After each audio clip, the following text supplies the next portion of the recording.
एक राजा पुत्र कामना से भद्रकाली को वचन दिया कि हे मां, यदि आपकी कृपा से हमारे पुत्र हो जाए तो मैं नर बलि चढ़ाऊंगा, मनुष्य की बलि।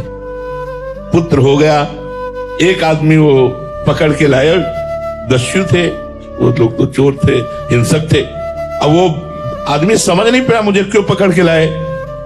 अब उसको अच्छी अच्छी खान पदार्थ सामग्रियों में छोड़ दिया गया, जो तुम्हारा मन हो खाओ। तो एक जगह गरम जलेबी खा रहा था, तो जलेबी जो खवा रहा था उसने कहा खा लो, कुछ मिनट बाद तलवार चलेगी तेरे गले पे। तो उसने कहा ऐसा? वो धीरे से बहाने से निकल गया। उसको पता नहीं था कि मेरी मृत्यु होने वाली, लेकिन जब पता चला तो भाग गया।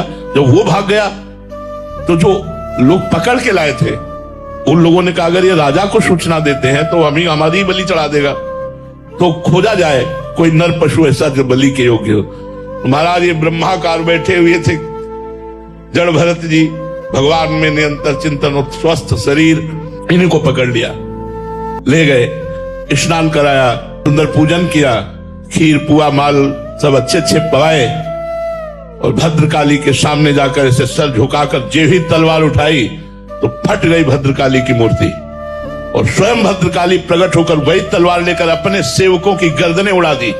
भगवान के भक्त की गर्दन उड़ा दे, भागवत में पढ़ के देख लो प्रसंग।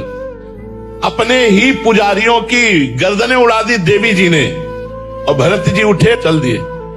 भगवान के चिंतन में मग्न है, उनको पूड़ी हलवा खवाने में और तलवार चलवाने में कोई उनको फर्क नहीं था। देवी जी ने रक्षा कर ली, कोई धन्यवाद नहीं, कोई नमस्कार नहीं। अपनी यह अद्भुत स्थिति, भगवान में तन्मय महापुरुष की स्थिति। तो जो भगवान का दास है उसका कोई बाल बांका नहीं कर सकता।